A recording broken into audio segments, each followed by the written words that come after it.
este man no va a hablar de religión, pero dijera que enseguida va a sacar su folletico, su volantico y ve, anda a esta dirección y anda y solamente tenés que dar diezmos, te las tienen rebajados los primeros 6 meses. Es más, te puedes ganar, si los pagas por club, la última cuota te la puedes ganar por la rifa de la Lotería de Medellín, ¿cierto? Algo así como, hermanos, recordad que Dios es el camino y yo soy el peaje, ¿cierto? El asunto, ¿cierto? El asunto es que no estoy hablando de trascendencias en esos términos. Yo no estoy hablando de religiosidades o de credos o de adscripciones institucionales. Estoy hablando de una cuestión que es fundamental para todo ser humano, que es preguntarse por su destino, que es preguntarse por su origen, que es preguntarse por su continuidad, ¿o no? ¿Cierto?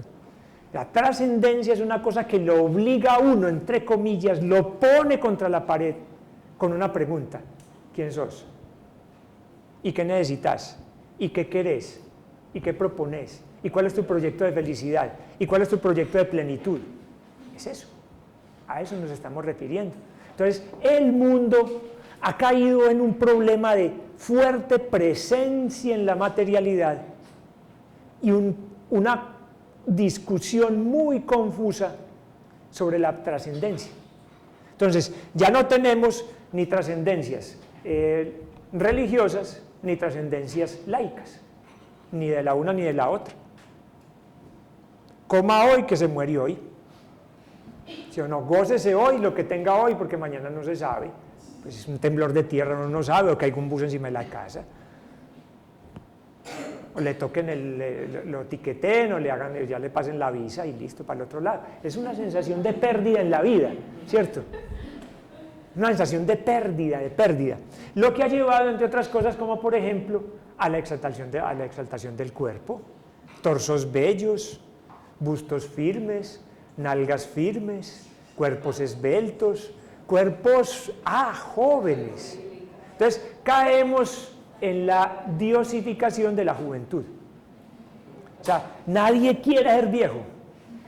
Y a todo, o sea, y además hay como un reniegue contra sentirse viejo, verse viejo, contra las canas, contra las arrugas, contra la lentitud de paso, contra todo ese tipo de cosas. Hay una sospecha generalizada de que deshumanizan.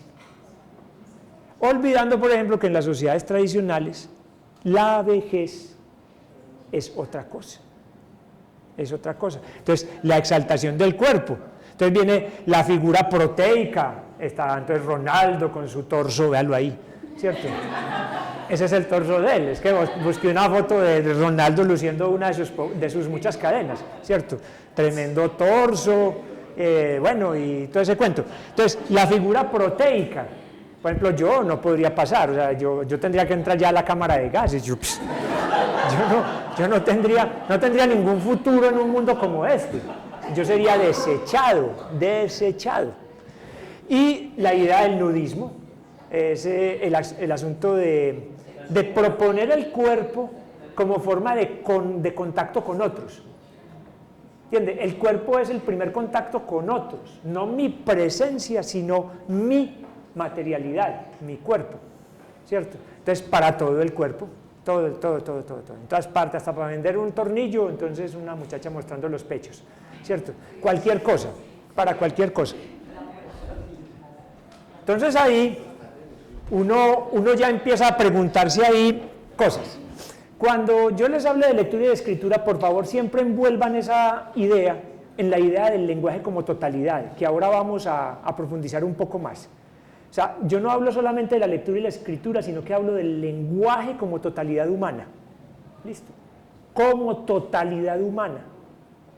Pero voy a referirme un poco más a algunos asuntos ahora de lectura y de escritura. Entonces, ha habido una valoración social contemporáneamente, hoy, una valoración social muy curiosa de la lectura. Yo diría, propuesta sobre 3 grandes matrices. La primera es una sobrevaloración de la lectura y la escritura. Una sobrevaloración de la lectura y la escritura por sobre la oralidad, por ejemplo. Y resulta que nuestras comunidades en América Latina son profundamente orales, están puestecitas en esa oralidad. Yo me crié en la casa donde mi mamá tenía 1001 dichos, ¿cierto? Entonces uno estaba de afán y lo primero que le decía es: tranquilo, pulga, que la noche es larga. Y entonces uno le decía: amá, el almuerzo. Entonces le respondía a uno: a ver, muchacho, que marrano arriado no llega. Es decir, para todo tenía un dicho, oralidad. Yo recuerdo la exuberancia de la palabra en la que nos envolvía la abuela y el abuelo y los tíos abuelos. Eso como que no, eso no tiene prestigio. Eso no tiene prestigio. Tiene prestigio leer y escribir. Eso es sobrevalorar la lectura y la escritura. Y cuando una cosa se sobrevalora, se le pone lejos de la gente. Se le pone lejos de la gente. Es como los santos, cuando los suben al atril, los suben por allá al altar, los alejan de la gente. Igualitico. Cuando usted empieza a santificar la lectura y la escritura, la alejó de la gente. Entonces, esa primera matriz es muy problemática. La lectura y la escritura pertenecen al hombre y a la mujer, a las personas comunes y corrientes. No pertenecen a las élites.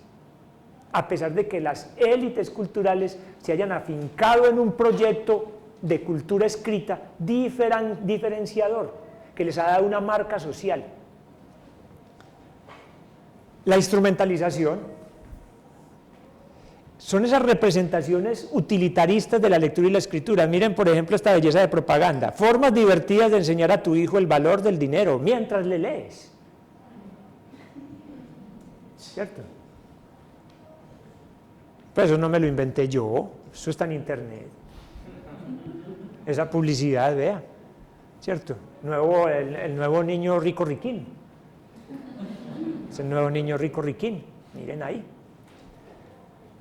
Y la cuarta es la fragmentación que sufre el lenguaje.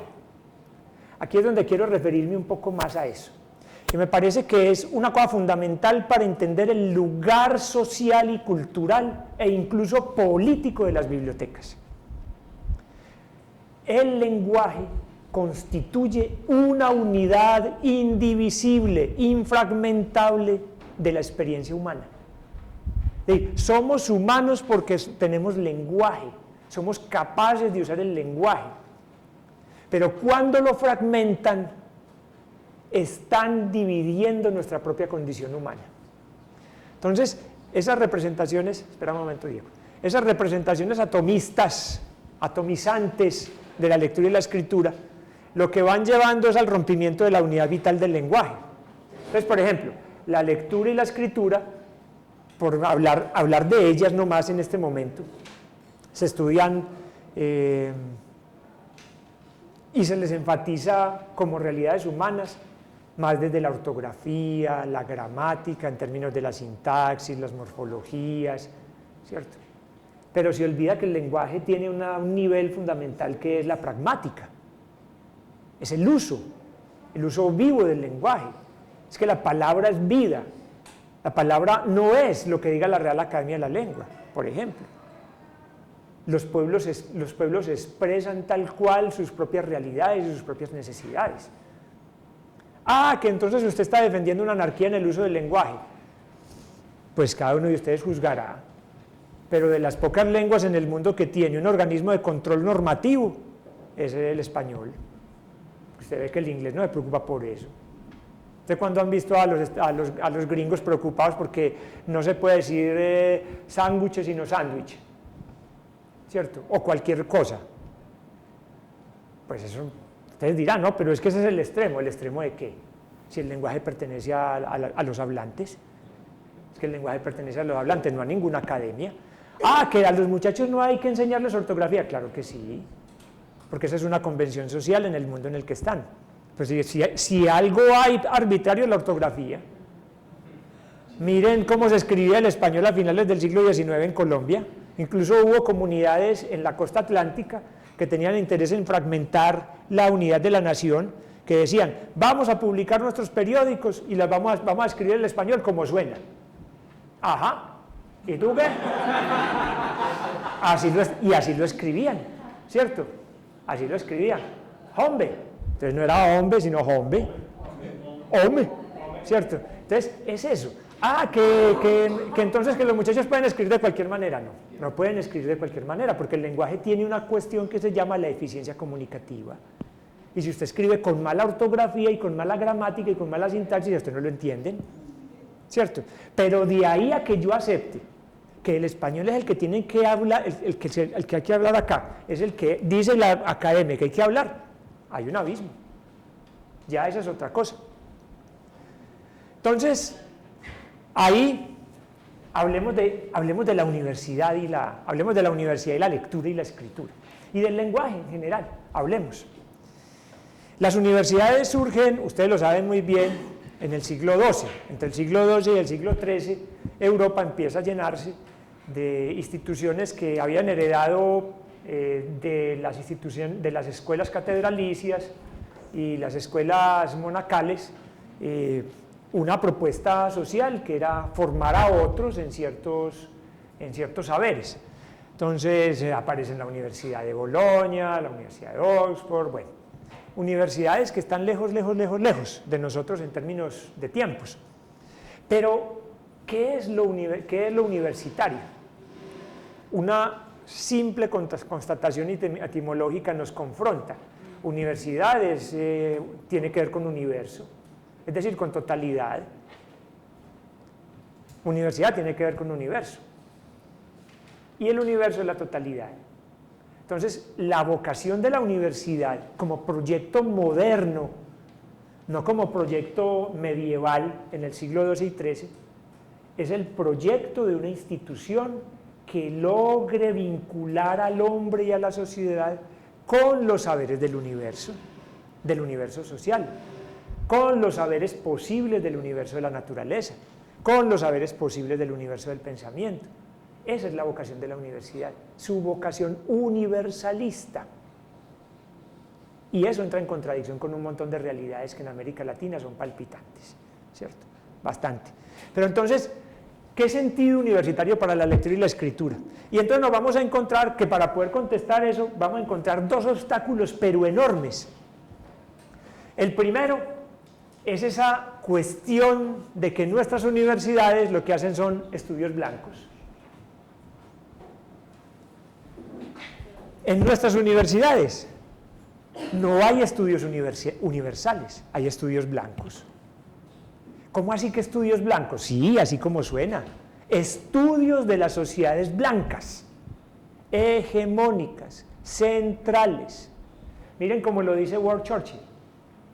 Un sistema educativo dominado por los estudios blancos significa adoptar una serie de teorías y prácticas que fueron desarrolladas por la modernidad occidental y propagadas por el colonialismo. En esta matriz se privilegia la cultura escrita y se sospecha de otras formas de la palabra, como las mal llamadas culturas populares. ¿Qué quiere decir eso? Que nosotros estudiamos con moldes de universidad europea, todos nosotros. Ustedes conocen en alguna universidad europea una cátedra que llama estudios blancos, pero sí hay estudios afro, estudios latinoamericanos, estudios... El molde central de la universidad mundial como proyecto global